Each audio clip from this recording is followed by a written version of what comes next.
Indo British advanced pain clinic నొప్పి మాయం surgery దూరం. For appointments 9155515563.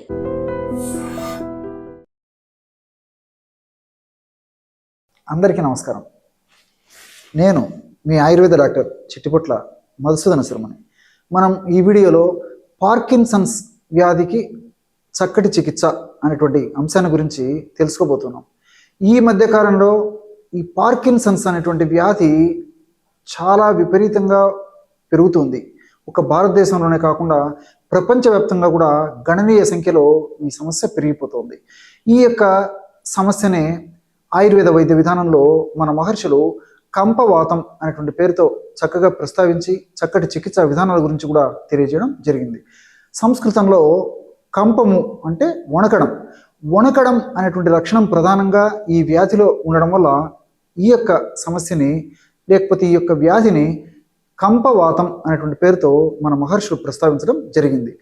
మరి ఆధునికంగా ఆలోచించినట్లయితే పాశ్చాత్య ప్రముఖ వైద్యుడు పార్కిన్సన్స్ అనేటువంటి ఆయన ఈ యొక్క వ్యాధిని ఫస్ట్గా గుర్తించడం వల్ల ఆయన పేరు మీదనే పార్కిన్సన్స్ వ్యాధిగా ఈ వ్యాధికి నిర్ధారణ జరిగి ఈ యొక్క పేరుతోనే ఈ యొక్క వ్యాధి గురించి చెప్పడం చికిత్సలు ఇవ్వడం జరుగుతుంది. అసలు ఈ పార్కిన్సన్స్ వ్యాధి లేకపోతే కంపవాతం అనేటువంటి సమస్య ఎందుకు కలుగుతుందంటే మెదడులో డోపమిన్ అనేటువంటి రసాయనిక పదార్థం ఉత్పత్తి తగ్గిపోవడం వల్ల అది సరిగా సమర్థవంతంగా పనిచేయకపోవడం వల్ల ఈ సమస్య కలుగుతుందని చెప్పేసి శాస్త్రజ్ఞులు తెలియజేయడం జరిగింది. ఈ డోపమిన్ అనేటువంటి ఈ యొక్క రసాయన పదార్థం ఉత్పత్తి ఎప్పుడైతే తగ్గిపోతుందో అది సమర్థవంతంగా పనిచేయదో ఈ కంపం అంటే దాని యొక్క ప్రభావం చేత వణకడం అనేటువంటి లక్షణం ప్రధానంగా కనిపించేటువంటి పరిస్థితి ఏర్పడుతూ ఉంటుంది. ఈ వణకడం అనేటువంటి లక్షణం ప్రధానంగా ఉండి క్రమక్రమంగా ఈ యొక్క వ్యాధి ఉధృత రూపం దాల్చేటువంటి పరిస్థితి ఏర్పడుతూ ఉంటుంది. ప్రారంభంలో లక్షణాలు కొద్దిగా ఉండి క్రమక్రమంగా మరి నెలలు జరిగే కొద్దీ సంవత్సరాలు జరిగే కొద్దీ వయస్సు పెరిగే కొద్దీ సమస్య మరింత తీవ్ర రూపం దాల్చి సపోర్ట్ లేనిదే మనిషి కూర్చోవడము నిలవడము నడవడము లేనటువంటి పరిస్థితి ఏర్పడుతుంది. సపోర్ట్ ఉన్నప్పటికీ కూడా అడుగు వేయనటువంటి పరిస్థితి కూడా మరింత తీవ్ర రూపం దాల్చినప్పుడు కలిగేటువంటి పరిస్థితి ఏర్పడుతుంది. ఈ వణకడం అనేటువంటి ప్రధానమైన లక్షణం అని చెప్పుకున్నాం కదా. ఈ వీళ్ళలో మరి ఎలాంటి లక్షణాలు ఉంటాయంటే కుర్చీలో తేలిగ్గా కూర్చోలేరు, నిల్చోలేరు, నడవలేరు, నడిచేటప్పుడు సమన్వయం లోపిస్తుంటుంది, ఒకేసారి రెండు కదలికలు చేయలేరు, అంటే నడిచేటప్పుడు చేతులు ఊపడం ఇలాంటి పనులు చేయలేరు. అదేవిధంగా ఆహారం మింగడం క్రమక్రమంగా కష్టమైనటువంటి పరిస్థితి ఏర్పడుతుంది. చేతులు వణుకుతుంటాయి, కాళ్ళు వణుకుతుంటాయి, తల వణికేటువంటి పరిస్థితి ఏర్పడుతుంది. అదేవిధంగా ఏవైనా గ్లాసులు మరి టీ తాగేటప్పుడు కానీ కాఫీ తాగేటప్పుడు ఇలాంటి గ్లాసులు పట్టుకున్నప్పుడు చేతులు వణికేటువంటి పరిస్థితి ఏర్పడుతుంది. ఆహార పదార్థాలు ఏదైనా తీసుకోవాలన్నా ఇబ్బంది పడుతుంటారు. ఇట్లా వివిధ రకాలైనటువంటి లక్షణాలు ఉంటూ ఉంటాయి. అదేవిధంగా నిద్రలో అస్తవ్యస్తత ఏర్పడుతుంది. కొంతమంది పగటిపూట నిద్రపోయి రాత్రిపూట మేల్కొనేటువంటి పరిస్థితి ఏర్పడుతుంది. క్రమక్రమంగా జ్ఞాపకశక్తి తగ్గేటువంటి పరిస్థితి ఏర్పడుతుంది. ఆహారం నవలడం కష్టంగా ఉంటుంది, మింగడం కష్టంగా ఉంటుంది. అదేవిధంగా కళ్ళు ఆర్చడము, అదేవిధంగా కళ్ళు ముయ్యడము తెరవడం కష్టంగా ఉంటుంది. ఇలా ప్రతిదీ కండరాలకు సంబంధించినటువంటి, నరాలకు సంబంధించినటువంటి, మెదడుకు సంబంధించినటువంటి సమన్వయ లోపం చేత ఈ కోఆర్డినేషన్ అంటారు అనమాట. ఈ సమన్వయ లోపం చేత ఇలాంటి లక్షణాలన్నీ కూడా ఈ పార్కిన్సన్స్ వ్యాధిలో కలుగుతూ ఉంటాయి. ఈ యొక్క సమస్య ప్రపంచవ్యాప్తంగా విపరీతంగా పెరిగిపోతుంది కదా. దీనికోసం అని చెప్పేసి మరి ప్రపంచవ్యాప్తంగా కూడా విపరీతంగా పరిశోధనలు కూడా చేస్తున్నారు అనమాట.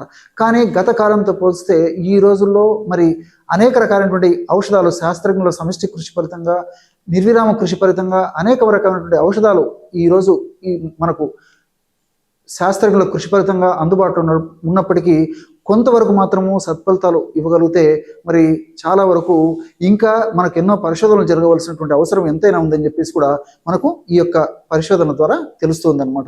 ఈ యొక్క ఆధునిక కృత్రిమ రసాయన ఔషధాలు ఈ యొక్క డోపమిన్ మీద ప్రభావవంతంగా పనిచేస్తున్నప్పటికీ మరి కొన్నాళ్ళు వాడేసరికి ఆ యొక్క ఔషధం సమర్థత తగ్గిపోవడము, అదేవిధంగా వైద్యులు కూడా తప్పని పరిస్థితుల్లో ఔషధం యొక్క డోస్ పెంచవలసినటువంటి పరిస్థితి వస్తూ ఉంటుంది. అట్లే దీనికి సంబంధించి మరొక ఔషధాన్ని తోడు చేయాల్సినటువంటి పరిస్థితి ఏర్పడుతుంది. వీటన్నిటికి తోడు మరి ఇలాంటి ఔషధాలు వాడుకోవడం వల్ల సైడ్ ఎఫెక్ట్స్ వచ్చేటువంటి పరిస్థితి ఏర్పడుతుంది. మరి ఇలాంటివన్నీ కూడా ఇబ్బందులు కూడా అధిగమించేందుకు మనం ఒక చక్కటి ప్రణాళికను ఏర్పాటు చేసుకొని వైద్యులు సూచించినటువంటి మందులను వాడుకుంటూ కూడా ఇప్పుడు మనం చెప్పుకోబోయేటువంటి ఔషధం వాడుకోవడం వల్ల ఫలితాలు చాలా సమర్థవంతంగా అద్భుతంగా ఉండేటువంటి పరిస్థితి ఏర్పడి వ్యాధి యొక్క పురోభివృద్ధి త్వరగా జరగకుండా, ఉన్నటువంటి లక్షణాలు చాలా త్వరగా పెరగకుండా చక్కటి ప్రశాంతమైనటువంటి మరి జీవనం గడిపేందుకు అవకాశం ఏర్పడుతుంది. ఈ యొక్క ఔషధాన్ని ఎలా తయారు చేసుకోవాలంటే అశ్వగంధ చూర్ణం 50 గ్రాములు, సరస్వతాకు చూర్ణం 25 గ్రాములు, వచ్చ చూర్ణం 25 గ్రాములు, జటామాంస చూర్ణం 25 గ్రాములు తీసుకోవాలి. మళ్ళీ ఒకసారి చెప్తాను చూడండి. ఔషధం ఎలా తయారు చేసుకోవాలంటే అశ్వగంధ చూర్ణం 50 గ్రాములు, సరస్వతి ఆకు చూర్ణం 25 గ్రాములు, వచ్చ చూర్ణం 25 గ్రాములు, జటామాంస చూర్ణం 25 గ్రాములు. ఈ 4 చూర్ణాలు కూడా మనకు ఆయుర్వేద ఔషధ విక్రయశాలలో పచారి కొట్టలో దొరుకుతాయి. మీరు ప్రామాణిక కంపెనీ వాళ్ళు తయారు చేసేటువంటి ఇలాంటి చూర్ణాలను వైద్యులను సంప్రదించి వాళ్ళను విచారించి తెచ్చుకొని వాడుకోవడం వల్ల చాలా సమర్థవంతమైనటువంటి ఫలితాలు కలుగుతాయి. ఈ 4 చూర్ణాలను బాగా కలిపేసి ఒక గాజు సీసాలో నిల్వ ఉంచుకొని రోజు ఉదయం ఆహారానికి ముందు ఒకసారి ఒక 10-15 నిమిషాల ముందు, రాత్రి ఆహారానికి ముందు ఒక 10-15 నిమిషాల ముందు మరొకసారి 50 మిల్లీలీటర్ల నీళ్ళల్లో 2 గ్రాములు ఈ యొక్క చూర్ణాన్ని కలిపేసి సేవించాలి. ఈ విధంగా రోజు 2 సార్లు ఈ యొక్క చూర్ణాన్ని సేవించడం వల్ల ఇంచుమించు 1 నెలకి ఈ యొక్క ఔషధం సరిపోతుంది అనమాట. ఈ ఔషధం ఈ పద్ధతిలో తయారు చేసుకుని ఆ ఔషధం అయిపోయిన తర్వాత మరలా తాజాగా తయారు చేసుకుని మరలా వాడుకుంటూ ఉండాలన్నమాట. దీర్ఘకాలం పాటు వాడినప్పటికీ అన్నీ మనకు సైడ్ బెనిఫిట్స్ ఉంటాయి, ఎలాంటి సైడ్ ఎఫెక్ట్స్ కూడా ఉండవు. అంతేకాకుండా మరి షుగర్ లేనటువంటి వాళ్ళు కానీ, అదేవిధంగా మరీ వెయిట్ లేనటువంటి వాళ్ళు కానీ, ఇలాంటి వాళ్ళు ఈ యొక్క ఔషధాన్ని తేనెతో కూడా వాడుకోవచ్చు. కాబట్టి మీరు అవకాశాన్ని బట్టి, పరిస్థితిని బట్టి, మీ యొక్క వ్యాధి యొక్క ఉధృతిని బట్టి నీళ్ళతోగా సేవించవచ్చు, తేనెతో సేవించవచ్చు, లేకపోతే ఇదే యొక్క చూర్ణాన్ని ఒక 50 ml గోరువెచ్చని పాలలో కలిపి కూడా సేవించవచ్చు అన్నమాట. మీకు ఎలా వీలైతే అలాగా ఈ యొక్క ఔషధాన్ని సేవించవచ్చు. ఈ ఔషధం సేవించడం వల్ల చెప్పాను కదా, ఈ డోపమిన్ సామర్థ్యం బాగా ఉండేందుకు అవకాశం ఏర్పడుతుంది.